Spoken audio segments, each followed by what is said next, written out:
வணக்கம். இன்னைக்கு நாம ஆம், உங்க அன்றாட வாழ்க்கையை ஒரு நிமிஷம் நிறுத்தி ஒரு வேற கோணத்துல யோசிக்க வைக்க போற ஒரு ஆழமான அலசலுக்குள்ள போக போறோம். ஆமா. இது நீங்க வேலைக்கு நடுவுலயோ, இல்ல பயணம் செய்யும்போதோ கேட்டுட்டு இருக்கலாம். ஆனா, இத கேட்டு முடிக்கும்போது, உங்களை சுற்றியுள்ள உலகம், கொஞ்சம் மாறுபட்டதா தெரியும். கண்டிப்பா. ஏன்னா இன்னைக்கு நம்ம விவாதிக்க போற குறிப்புகள் அவ்வளவு ஆழமானவை. நம்ம இன்னைக்கு ஓஷோ அவர்கள் தம்மபதம் குறித்து ஆற்றிய 90வது ஆடியோ சொற்பொழிவோட கருத்துக்களை தான் முழுமையா ஆராயப் போறோம். இது ஒரு மிக முக்கியமான பதிவு. ஆமா.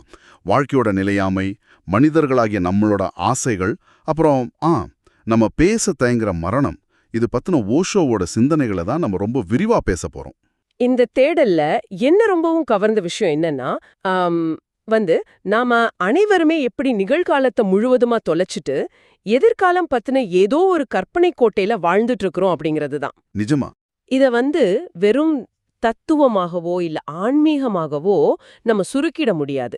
இது நம்ம அன்றாட உளவியலோட சம்பந்தப்பட்ட ஒரு விஷயம். இப்ப இத கேட்டுட்டு இருக்கிற நீங்க, உங்க வாழ்க்கையில எதற்காக இவ்வளவு ஓடிக்கிட்டு இருக்கீங்க அப்படிங்கிற ஒரு அடிப்படை கேள்வியை எழுப்ப போற உரையாடல் இது. ஓஷோ இத ரொம்ப நுட்பமா நம்ம அன்றாட வாழ்க்கையோட ஓட்டத்தோட பொருத்தி விளக்குறாரு. இந்த ஓட்டத்தை பத்தி பேசும்போது எனக்கு ஒரு அற்புதமான கதை நினைவுக்கு வருது. ஓஷோ தன் உரையில இதை குறிப்பிட்டிருக்கிறாரு. சொல்லுங்க. ஸ்ராவஸ்தி நகரத்திற்கு வெளியே ஒரு ஆறு ஓடிக்கிட்டு இருக்கு. அந்த ஆற்றங்கரையில ஒரு இளம் வியாபாரி தங்கியிருக்கான். அவன் சாதாரண வியாபாரி கிடையாது. பெரிய வியாபாரி. ஆமா. அவங்கிட்ட 500 மாட்டு வண்டிகள், நிறைய விலைமதிப்பற்ற ஆடைகள், பொருட்கள் எல்லாம் இருக்கு. அவன் அந்த பொருட்களை பல நகரங்கள்ல விற்று பெரிய அளவுல செல்வம் சேர்த்துக்கிட்டு இருக்கான்.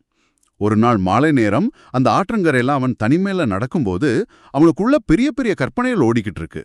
அந்த எதிர்கால கற்பனைகள். கரெக்ட். அதாவது, இந்த வருடம் வியாபாரம் இப்படி லாபகரமாக நடந்தால் நான் மிகப்பெரிய லட்சாதிபதி ஆகிடுவேன். அதுக்கப்புறம் பல அழகிகளை திருமணம் செஞ்சுக்குவேன். எனக்காக வசந்த காலத்திற்கு ஒரு மாளிகை, குளிர்காலத்திற்கு ஒரு மாளிகை, அப்படின்னு பல மாளிகைகளை கட்டுவேன். இப்படி அவனுக்குள்ள ஒரு பெரிய எதிர்கால திரைப்படமே ஓடிக்கிட்டு இருக்கு. ஆனா அவன் கவனிக்காத ஒரு விஷயம் அங்க இருக்கு. ஆமா, அதுதான் முரண். அவனுக்கு சற்று தொலைவிலேயே அதே ஆற்றங்கரையில புத்தர் தனது சீடர்களுடன் தங்கியிருக்கிறாரு அப்படிங்கறத அவன் கொஞ்சம் கூட கவனிக்கல. அவனோட கவனம் முழுவதும் அந்த எதிர்காலத்தின் மீதுதான் இருக்கு. அந்த வியாபாரியோட மனவோட்டத்தை கவனிச்ச புத்தர் திடீர்னு தன்னிச்சையா சிரிக்கிறாரு. அங்க சிரிப்பதற்கான எந்த ஒரு வெளிப்படையான காரணமும் கிடையாது. அப்போ சீடர்களுக்கு ஆச்சரியமா இருந்திருக்கும். கண்டிப்பா. புத்தர் அப்படி சிரிக்கிறத பார்த்து அவருக்கு பக்கத்துல இருந்த அவரோட சீடர் ஆனந்தனுக்கு மிகுந்த ஆச்சரியம். பகவானே, நீங்க ஏன் எந்த காரணமும் இல்லாமல் சிரிக்கிறீர்கள் அப்படின்னு கேக்குறாரு. அதுக்கு புத்தர் அந்த இளம் வியாபாரியை சுட்டிக்காட்டி ஒரு விஷயம் சொல்றாரு. என்ன சொல்றாரு? ஆனந்தா, அவனை பார். அவன் தன் எதிர்காலத்தை பற்றி எவ்வளவு நீண்ட பிரம்மாண்டமான திட்டங்களை தீட்டிக்கிட்டு இருக்கான். அவனோட மனம் இன்னும் 20-30 வருடங்களுக்கான மாளிகைகளை கட்டிக்கிட்டு இருக்கு. ஆனா அவனுக்கு இன்னும் 7 நாட்கள் மட்டுமே ஆயுள் எஞ்சிருக்கு அப்படின்னு சொல்றாரு. வெறும் 7 நாட்களா? ஆமா. மரணம் அவனது கதவை தட்டிக்கிட்டு இருக்கு, அவனுக்கு பின்னாலேயே நிக்குது. ஆனா அவனோ தனது ஆசைகளோட பேரிரைச்சல்ல அந்த மரணத்தோட ஓசையை கேட்கவே இல்ல. அவனோட இந்த மயக்க நிலையை கண்டு எனக்கு சிரிப்பும் வருது, அதே சமயம் அவன் மேல பெருங்கருணையும் பரிதாபமும் ஏற்படுது அப்படின்னு புத்தர் சொல்றாங்க. இத கேட்கும்போது எனக்கு என்ன தோணுதுன்னா, நாம எல்லாரும் ஏதோ ஒரு வகையில அந்த வியாபாரி தான். நாமும் அடுத்த 5 வருடங்கள்ல வாங்க போற வீடு, கட்ட போற பேங்க் பேலன்ஸ் அப்படின்னு பெரிய திட்டங்களை வகுக்கிறோம். ஆனா அடுத்த வாரம் என்ன நடக்கும் அப்படிங்கிறது யாருக்கும் தெரியறதில்ல. அதுதான் யதார்த்தம். அந்த வியாபாரியோட கதையில அடுத்த நடந்த நிகழ்வு தான் மனச ரொம்ப உழுக்கக்கூடியது. புத்தரோட ஆணைப்படி ஆனந்தன் நேரா அந்த வியாபாரி கிட்ட போய், இன்னும் 7 நாட்கள்ல நீ இறக்க போற அப்படிங்கிற அவனோட மரண செய்தியை கூறுறாரு. அந்த நிமிஷம் அவனோட மனநிலை எப்படி இருந்திருக்கும்னு யோசிச்சு பாருங்க. அதான், அதை கேட்ட அடுத்த நொடி அந்த வியாபாரியோட நிலைமைய சற்று கற்பனை செஞ்சு பாருங்க. குளிர்காற்று வீசிக்கிட்டு இருந்த அந்த வேளையிலேயே அவன் நெற்றியில வியர்வை பெருக்கெடுக்குது. பயத்துல கால்கள் நடுங்கி அப்படியே தரையில சரிந்து உட்கார்ந்துடுறான். அவனோட அந்த கற்பனை கோட்டைகள், அந்த வசந்தகால மாளிகைகள், எதிர்கால திட்டங்கள் எல்லாமே ஒரே நொடியில சுக்குநூறா உடைஞ்சிடுது. அந்த ஒரு செய்தி அவனோட ஒட்டுமொத்த மாயையும் களைச்சிடுச்சு. இங்குதான் ஓஷோ ஒரு மிக ஆழமான உளவியல் கருத்தை பதிவு செய்றாரு. மரணம் அப்படிங்கிறது நாம நினைக்கிற மாதிரி ஒரு எதிரி அல்ல, அது ஒரு நண்பன். மரணம் ஒரு நண்பனா? இதை கேட்கவே கொஞ்சம் வித்தியாசமா இருக்கு. ஆமா. ஏன்னா வாழ்வு நம்மை தூங்க வைக்குது. நமது ஆசைகளும் அன்றாட பரபரப்பும் நம்மை ஒருவித மயங்க நிலையிலேயே வச்சிருக்கு. ஆனா மரணத்தின் நினைவு நம்மை தட்டி எழுப்புது. ஒரு இருட்டான பின்னணியில மட்டும்தான் நட்சத்திரங்கள் மிக தெளிவாகவும் பிரகாசமாகவும் ஒளிரும். ஆமா, வெளிச்சத்துல அது தெரியாது. அதே போல மரணம் அப்படிங்கிற அந்த இருண்ட பின்னணியில தான் வாழ்வின் உண்மையான அர்த்தம் என்ன, ஒரு நொடியோட மதிப்பென்ன அப்படிங்கறது நமக்கு உரைக்கும். மரணத்தை பற்றிய எந்த விழிப்புணர்வும் இல்லாம வாழும் வாழ்க்கை என்பது எரியும் வீட்ல உட்கார்ந்துகிட்டு சீட்டு விளையாடுவதற்கு சமம் அப்படின்னு ஓஷோ சொல்றாரு. இது ரொம்ப கூர்மையான ஒரு உவமை. இந்த மரணம் மற்றும் காலம் பத்தின சிந்தனையில ஓஷோ மொழியியல் ரீதியா ஒரு விஷயத்தை விளக்குறார் பாருங்க. அது என்ன ரொம்பவே சிந்திக்க வச்சது. அந்த காலன் அப்படிங்கிற வார்த்தைய சொல்றீங்களா? ஆமாம், நமது இந்திய மொழிகள்ல காலம் மற்றும் மரணம் ஆகிய ரெண்டுக்கும் உள்ள தொடர்பை பற்றி அவர் ரொம்ப ஆழமா பேசுறாரு. கால் அல்லது நாளை அப்படிங்கிறது எப்படி காலத்தையும் குறிக்குது, அதே சமயம் மரணத்தையும் குறிக்குது அப்படிங்கறத விவரிக்கிறாரு. சரிதான்.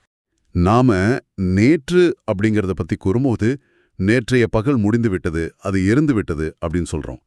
நாளை அப்படிங்கறத பத்தி கூறும்போது அது வரப்போகிறது அப்படின்னு சொல்றோம். ஆனா இந்த காலம் அப்படிங்கிற வார்த்தையே காலன், அதாவது மரணத்தை குறிக்கும் ஒரு சொல் தான். நாம ஒவ்வொரு நாளும் வாழ்ந்துகிட்டு இருக்கோம், வளர்ந்துகிட்டு இருக்கோம் அப்படின்னு நம்பிட்டு இருக்கோம்.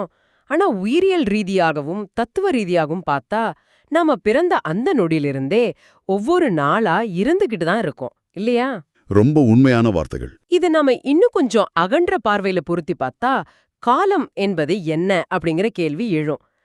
காலம் அப்படிங்கிறது இறந்த காலம் மற்றும் எதிர்காலம் அப்படிங்கிற இரண்டு நிலைகளை மட்டுமே கொண்டது.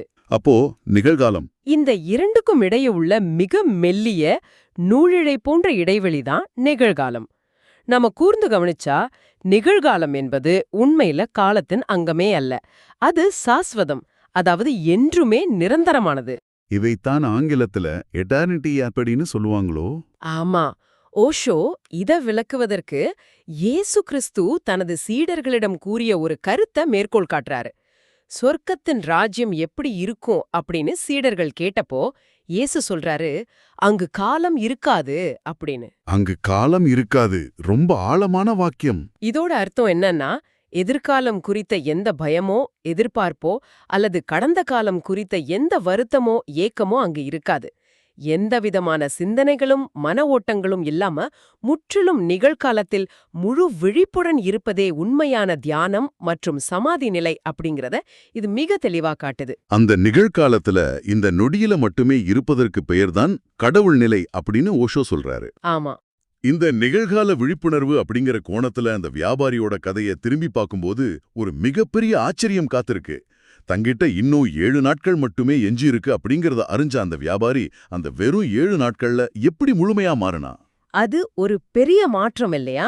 நேத்து வர 500 வண்டிகள், சொத்துக்கள், பணம், லாபம் அப்படின்னு வெறித்தனமா அலைஞ்சவனுக்கு இதெல்லாம் எப்படி சட்டென்று மதிப்பிழந்து போனது? மறுநாள் அவனோட வேலைக்காரர்கள் வந்து, ஐயா சந்தைக்கு போக நேரமாகிவிட்டது, புறப்படுங்கள் அப்படின்னு கூப்பிட்டப்போ அவன் மிக அமைதியா சிரிச்சுக்கிட்டே, நான் இறந்து விட்டதாகவே நினைத்துக் கொள்ளுங்கள், அந்த வண்டிகளையும் பொருட்களையும் நீங்களே வச்சுக்கோங்க அப்படின்னு சொல்லிட்டு தியானத்துல உட்கார்ந்துடுறான். பல வருஷமா சேர்த்து வச்ச பற்று எப்படி சில மணி நேரங்கள்ல காணாம போச்சு அப்படின்னு கேக்குறீங்க? ஆமா, அது எப்படி சாத்தியம்? படும் தீவிரத்தன்மை சம்பந்தப்பட்டது. ஒரு விஷயத்தோட வீரியம் எந்த அளவுக்கு இருக்கு அப்படிங்கிறது தான் இங்க முக்கியம். ஓஷோ இதை புரிய வைக்க ஈசாப் கதையோ ஒன்னு சொல்றாரு. சொல்லுங்க. ஒரு வழிப்போக்கன் நடந்து போகும்போது வழியில ஈசாப் உட்கார்ந்துட்டு இருக்கிறத பாக்குறான். அவன்கிட்ட போய், ஐயா அடுத்த ஊருக்கு போய் சேர எனக்கு எவ்ளோ நேரம் ஆகும் அப்படின்னு கேக்குறான். ஆனா ஈசாப் அவனை கண்டும் காணாதது போல ரொம்ப அமைதியா இருக்காரு. பதில் சொல்லலையா? இல்ல, அந்த வழிப்போக்கன் பலமுறை கேட்டும் ஈசாப் பதில் சொல்லாததால அவனுக்கு கோபம் வந்துடுது. வேகமா நடக்க ஆரம்பிக்கிறான். அவன் கொஞ்ச தூரம் போனதும் ஈசாப் பின்னால இருந்து, உனக்கு இன்னும் 1 மணி நேரம் ஆகும் அப்படின்னு கத்துறாரு. ஆஹா, அப்போ அந்த வழிப்போக்கன் என்ன கேட்டான்? வழிப்போக்கன் திரும்பி, நான் அப்போதே கேட்டேனே, ஏன் சொல்லவில்லை அப்படின்னு கோபமா கேக்குறான். அதுக்கு ஈசாப் சொல்றாரு, உன் நடையின் வேகத்தை பார்க்காம உனக்கு எவ்ளோ நேரம் ஆகும் என்று நான் எப்படி சொல்ல முடியும்? இப்போ நீ நடக்கும் வேகத்தையும் தீவிரத்தையும் பார்த்துவிட்டேன், அதனால 1 மணி நேரம் ஆகும் என்று உறுதியாக சொல்றேன் அப்படின்னு சொல்றாரு. ரொம்ப அருமையான கதை. இது போலத்தான் மனிதனின் உள்நிலை மாற்றமும். அந்த வியாபாரிக்கு 7 நாட்கள் மட்டுமே இருக்கு அப்படிங்கிறதும் அவனோட விழிப்புணர்வோட தீவிரத்தன்மை 100% உச்சத்தை அடையுது. அந்த 7 நாட்கள்ல அவன் தனது ஒட்டுமொத்த உயிரோட்டத்தையும் செலுத்தி ஸ்ரோதாபத்தி அப்படிங்கிற நிலையை அடைகிறான். ஸ்ரோதாபத்தி, இந்த பதத்தை ஓஷோ மிக முக்கியமாக குறிப்பிடுறாரு. இது எப்படி புரிஞ்சுக்கிறது? இது வெறும் மன அமைதியா அல்லது அதற்கும் மேலான ஒன்றா? அந்த 7 நாட்கள்ல அவனுக்குள்ள நடந்த அந்த ரசாயன மாற்றம் என்னவாக இருக்கும்? கூறலாம். இதை இன்னும் துல்லியமா சொல்லணும்னா, ஒரு நீர்த்துளி தான் தனித்து இல்ல, தான் ஒட்டுமொத்த கடலின் ஒரு பகுதி அப்படிங்கறத உணரும் நிலை இது. நானே கடல் அப்படிங்கிற உணர்வு. ஆமா, தியானத்தோட முதல் படி இதுதான். ஒருவன் தனது தனிப்பட்ட அகங்காரத்தை இழந்து, நான் தனியானவன் இல்ல, இந்த ஒட்டுமொத்த பிரபஞ்சத்தின் ஒரு அங்கம் அப்படின்னு ஆழமா உணரும்போது, அவனுக்கு வெற்றியா தோல்வியா லாபமா நஷ்டமா அப்படிங்கிற எந்த கவலையும் இருக்கிறதில்ல. கண்டிப்பா. மரணம் வரும்போது பெரும்பாலான மக்கள் தங்களது உடலும் மனமும் சேர்த்து வச்ச சொத்துக்களும் அழிகிறது அப்படின்னு பயந்து ஒருவித நடுக்கத்துல தான் இறக்குறாங்க. ஆனா இந்த ஸ்ரோதாபத்தி நிலைய அடைஞ்சவன் மரணத்தை ஒரு பண்டிகைய போல முழு விழிப்புணர்வோடு சந்திக்கிறான். அந்த வியாபாரி அந்த நிலையத்தான் வெறும் 7 நாட்கள்ல தனது தீவிரத்தன்மையால அடைஞ்சான். இதையெல்லாம் கேட்கும்போது ஒரு அடிப்படையான கேள்வி எழுகிறது. மனிதர்கள் எதற்காக தங்கள் வாழ்நாள் முழுவதையும் ஈடுபாட்டோடு பொருட்செல்வங்களை சேர்க்க செலவிடுறாங்க? அந்த வியாபாரிக்கு ஏன் 500 வண்டிகள் தேவைப்பட்டுச்சு? அதான் ஏன் அந்த தேடல்? நமக்கு ஏன் வீடுகள், கார்கள், வங்கி இருப்புகள் தேவைப்படுது? இங்கே ஓஷோ ஒரு மிக கூர்மையான தைரியமான கருத்து முன்வைக்கிறாரு. மனிதனோட அனைத்து புற ஆசைகளுக்கும், அதாவது பணம், பதவி, ஆடம்பர பொருட்கள் என எல்லாத்துக்கும் பின்னால ஆழமா ஒளிந்திருப்பது காம வாசனை அல்லது பாலியல் உந்துதல் தான் அப்படின்னு சொல்றாரு. இது ரொம்ப துணிச்சலான கருத்து. அவர் இதை இன்றைய நவீன சமுதாயத்தோடு ஒப்பிட்டு விளக்குவது ரொம்ப ஆச்சரியமா இருக்கு. ஒருவனுக்கிட்ட இவ்ளோ பெரிய வீடு இருக்கு, எத்தனை விலையுயர்ந்த கார்கள் இருக்கு அப்படிங்கறத பொறுத்து அவனுக்கு சமுதாயத்துல கிடைக்கிற ஈர்ப்பும் அங்கீகாரமும் நிர்ணயிக்கப்படுது. அது விளம்பரங்கள்ல ரொம்ப தெளிவா தெரியும். அதுதான். அதனால விளம்பரங்கள்ல கூட பாருங்க, ஒரு ஆடம்பர காரையோ அல்லது ஒரு சாதாரண சிகரெட்டையோ விற்கணும்னா அங்கே ஒரு அழகான பெண்ணின் பிம்பத்தை பயன்படுத்துறாங்க. இது வெறும் தற்செயல் கிடையாது. மனித மனதின் அடி ஆழத்தில் உள்ள அடிப்படை உயிரியல் ஆசையை தூண்டிவிட்டு அதன் மூலம் வியாபாரம் செய்றாங்க. நமது ஆசைகளின் ஆணிவேர் எங்கேயோ இருக்கு, ஆனா நாம அதோட கிளைகளான பொருட்களை துரத்திக்கிட்டு இருக்கோம். மிக நுட்பமான பார்வை இது. இது இன்றைய விளம்பரதாரர்களுக்கோ மார்க்கெட்டிங் பண்றவங்களுக்கும் நன்றாகவே தெரியும்.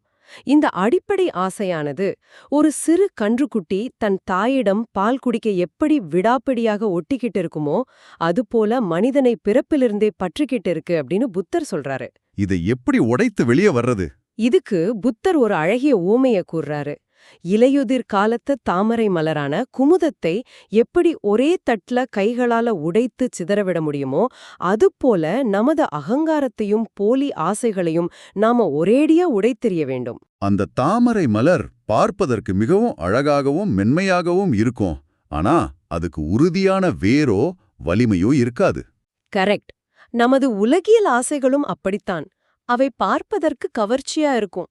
ஆனா மரணம் அப்படிங்கிற ஒரு பெரும் நிஜம் கண்முன் வந்து நின்னா இந்த ஆசைகள் அனைத்தும் அந்த தாமரையைப் போல ஒரே நொடியில உதிர்ந்துடும். இந்த தாமரை உவமையையும் மரணத்தையும் இணைத்து பார்க்கும்போது நம்ம மனதிற்குள் ஒருவித தெளிவு பிறக்குது. அதே சமயம் மனித வாழ்வில் உள்ள ஒரு தீர்க்க முடியாத உண்மை நமக்கு புரியுது. நாமெல்லாம் ஒரு பெரிய சமூகமாக, குடும்பமாக வாழ்ந்துகிட்டு இருக்கோம் அப்படின்னு நம்பிக்கிட்டு இருக்கோம். ஆனா உண்மை அதுவல்ல. ஆமாம், அதுதான் மனிதனின் அப்பட்டமான தனிமை. நாமெல்லாம் கூட்டமா வாழ்ந்துகிட்டு இருக்கோம் அப்படின்னு நினைப்பது ஒரு மாயை. எல்லாரும் தனியாதானே வரோம். தந்தை, தாய், மனைவி, கணவன், நண்பர்கள், உறவுகள் என யாரும் நம்மை காப்பாற்ற வரமாட்டாங்க. நம்முடன் கூட பயணிக்கவும் மாட்டாங்க. நாம அனைவருமே அடிப்படையில் முற்றிலும் தனிமையானவர்கள். ஆமா. இந்த பிரபஞ்சத்துல நம்ம தனித்துதான் வந்தோம், தனித்துதான் செல்ல போறோம். பேருந்துல போகும்போது யாரோ ஒருவரோடு கொஞ்ச தூரம் பேசிக்கிட்டு பயணம் செய்யறது போலதான் நமது அனைத்து உறவுகளும். ஒரு கட்டத்துல அவரவர் பாதையில அவரவர் நிறுத்தத்துல இறங்கி போயிடணும்.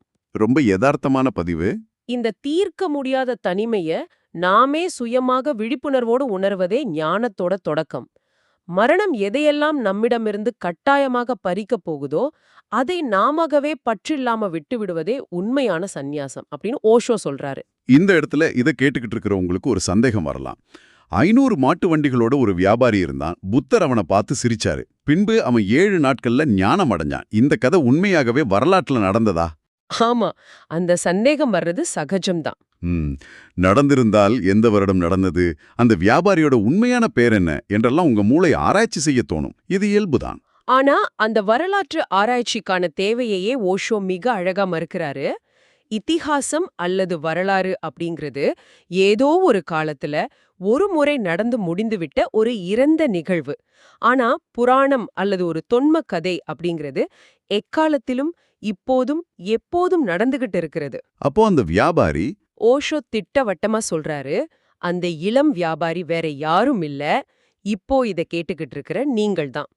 அன்றைய 500 மாட்டு வண்டிகள் இன்றைய ஆடம்பர கார்களாகவும் பேங்க் பேலன்ஸாகவும் பங்குச்சந்தை முதலீடுகளாகவும் மாறியிருக்கலாம். வடிவம் தான் மாறி இருக்கு. ஆமா, பொருட்கள் மாறியிருக்கலாம், காலம் மாறியிருக்கலாம், தொழில்நுட்பம் பல மடங்கு வளர்ந்திருக்கலாம்.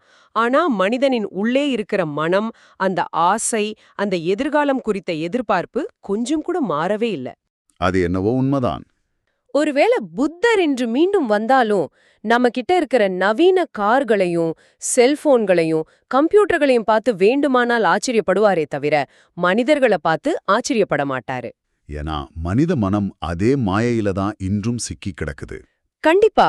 அதனால இது ஒரு வரலாற்று நிகழ்வா அப்படின்னு ஆராய்ச்சி செஞ்சு நேரத்தை வீணாக்குவதை விட இது நமக்காக சொல்லப்படும் நேரடி செய்தி அப்படிங்கறத உணரவி இந்த தேடலோட முக்கிய நோக்கம்.